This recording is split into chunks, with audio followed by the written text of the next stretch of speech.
성경을 보면 많은 사람들이 하나님의 계시를 받는 것을 보게 됩니다. 계시란 어떤 것이고 우리도 계시를 받을 수 있는지 오늘 강의를 통해서 알아보겠습니다. 여러분, 계시의 뜻 무엇일까요? 신이 자신을 드러낸다고 이해되는 종교 현상을 지칭하는 용어입니다. 하나님께서 계시로 말씀하는 이유가 있으시겠죠. 하나님은 영이시기에 육인 사람을 구원하시기 위해 그 뜻과 심정을 계시로 전해주시는 것입니다. 여러분, 계시는 누구나 받을 수 있습니다. 다만 사람이 받을 준비가 되어 있어야 받는 것입니다. 계시의 종류에 대해서 보겠습니다. 첫째, 자연계시, 만물계시가 있습니다. 하나님께서 창조하신 자연 만물을 통해서 주신 계시이며 잠언서 6장 6절을 보면 계미를 통해서 깨우쳐 주셨습니다. 선생 또한 올람에 파병되어 죽지 않게 해달라고 간절히 기도했을 때 하나님은 선생에게 유달리 청명한 파란 하늘을 보여주시며 감동으로 죽지 않을 것을 깨우쳐 주셨고 척후병 임무를 할 때 새를 통해 계시해 주시어 위험을 피하게 해 주셨습니다. 두 번째는 초자인 계시입니다. 꿈, 환상, 비몽, 사몽, 이상 등입니다. 요셉은 꿈으로 많은 계시를 받았고 예수님의 아버지 요셉도 꿈으로 지시를 받아 갈릴리로 피해 살았습니다. 다니엘은 느부갓네살 왕이 본 이상을 풀어주었고 에스겔도 이상을 보고 사람들에게 전했으며 베드로는 비몽 사몽 중에 받은 계시로 이방인들에게 복음을 전하기 시작했습니다. 하나님은 꿈에 생시행한 것을 보여주시며 더 확실하게 깨닫게 하시니 우리는 꿈에 대해서도 배워야 합니다. 꿈은 여러 가지로 꾸어집니다. 첫째, 낮에 행한 일을 선악간에 영적으로 비유하여 보여주심으로 더 자세히 깨닫게 하십니다. 둘째, 과거에 행한 일도 선과 악에 따라 비유로나 실체로 보여주어 깨닫게 하십니다. 셋째, 미래에 일어날 일이나 현재 현실에 대해 이와 같이 이러하다 하고 비유로 보여주시며 계시해 주십니다. 넷째, 잠자는 중에 뇌에서 생각하면 그 생각한 것이 꿈처럼 형상화되어 초자연적인 현상으로 보이기도 합니다. 성경을 보면 예수님 당시에도 하나님께서는 꿈을 통해 여러 가지를 보여주셨습니다. 위험한 상황에서는 천사가 꿈에 나타나 어떻게 해야 할지를 알려주기도 했습니다. 그 모든 꿈은 그대로 이루어졌습니다. 그러므로 꿈은 지혜와 지식으로 풀어야 합니다. 하나님 성령께서 주시는 계시가 또 있습니다. 낮에도 하나님 성령께서 뇌에 계시를 주시면 그 계시가 생각 실상에 대해 영상으로 보이기도 합니다. 눈으로 실제로 본 것이 아닌데도 본 것처럼 느껴집니다. 이는 뇌 속으로 받는 이상의 계시입니다. 지혜의 계시가 있습니다. 그가 말씀하시면 생각이 번쩍 떠오르며 기억나고 깨닫게 됩니다. 이것이 곧 지혜의 계시입니다. 세 번째는 특별 계시입니다. 음성, 말씀, 성경, 주일, 수요 말씀입니다. 아브라함은 하나님이 지시한 곳으로 가라는 음성을 듣고 순종했습니다. 성경은 사람의 인생을 어떻게 살아야 할지 알려주는 계시입니다. 디모데후서 3장 15절에서 17절을 보면 또 내가 어려서부터 성경을 알았느니 성경은 능히 너로 하여금 그리스도 예수 안에 있는 믿음으로 말미암아 구원에 이르는 지혜가 있게 하느니라.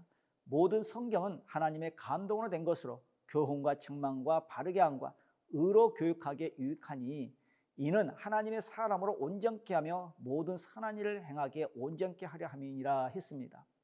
선생이 어느 날 하나님께 간구하며 여쭈었습니다. 하나님, 성경에 하신 말씀들은 대부분 옛날 그들 시대에 선지자나 중심 인물들이 자기 신앙으로 조건 세우고 행한 것을 보고하신 말씀이고 또 어떤 말씀들은 그 시대의 민족이나 족속들이 행한 것을 보고하신 말씀입니다. 지금은 그들 시대가 아니고 우리는 그들과 같은 입장도 아닌데 그럼 그 성경의 말씀들은 우리에게는 해당하지 않는 거 아닙니까? 하고 하나님께 여쭈었습니다. 이에 하나님은 성경에 말한 모든 것은 내가 책임지고 해주겠다 하셨습니다. 이 말씀은 너희도 그들같이 간구하면 지난 성경의 역사 때와 같이 지금도 해주겠다 함입니다. 이에 선생은 성경은 상징적 하나님이시오 말씀은 하나님이십니다 감탄하며 경배 드렸습니다. 또한 주일 수요 말씀은 이 시대 최고의 계시입니다. 깊이 깨닫기 위해 기도하고 말씀을 잘 들으면 한 주 동안 우리가 어떻게 행하고 살아야 할지 깨우쳐 주십니다.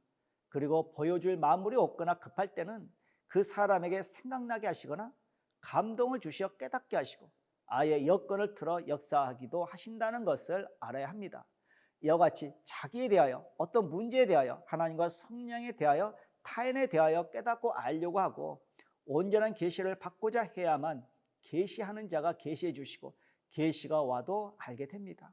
여러분, 구구단 수학도 배워야 알듯이 계시학도 배워야 합니다. 하나님이 주시는 귀한 계시 중에는 자기 삶의 운명이 영원까지 좌우되는 계시도 있습니다. 하나님은 성경을 읽고 듣게 하시면서 그 상황에 해당하는 합당한 것을 깨닫게 하시고 이와 같이 그 일이 그러하다 하시며 알게 하십니다. 반드시 하나님 성령이 주를 부르며 깨닫게 해달라고 간절히 간구해야 하나님과 성령께서 주신 계시를 깨닫고 하나님과 성령께서 역사하셨구나 하고 알게 됩니다. 그러하지 않으면 하나님과 성령께서 주신 계시인데 자신의 의지나 생각에서 일어난 하나의 생각으로만 생각합니다. 그러면 계시를 받으려면 어떻게 해야 되겠습니까? 진정으로 간구해야 합니다. 그리고 하나님께 먼저 말을 걸어야 합니다. 그리고 계시는 확인, 분별해야 합니다. 왜냐하면 계시를 하나님만 주시는 것이 아니라 사탄이 계시를 할 수 있으니 이를 알고 꼭 분별할 수 있어야 합니다. 그러면 분별하는 방법은 무엇일까요? 성경이 있어야 합니다.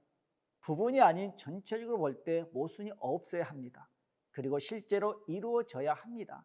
그리고 말씀에서 벗어나지 않아야 합니다. 고린도전서 2장 13절에 영적인 일은 영적인 것으로 분별하느니라 라고 했습니다. 계시를 받을 자가 스스로 온전한 그릇이 되어야 온전한 계시를 받는 것입니다. 즉 오랜 가뭄에 단비가 내려도 그릇을 준비한 만큼만 빗물을 담을 수 있듯이 계시 또한 준비된 만큼 받는다는 것입니다. 간절히 기도하며 구하는 자에게 하나님은 항상 계시를 주신다는 것을 알아야 합니다. 계시가 사람에게 전달될 때가 사람이 하나님과 성령, 성자와 가장 통하는 기회의 때입니다. 계시를 받는 자가 삼위께 감사하며 꼭 실천하여 원하는 것을 이루는 삶을 살아야 합니다. 계시론 마치겠습니다.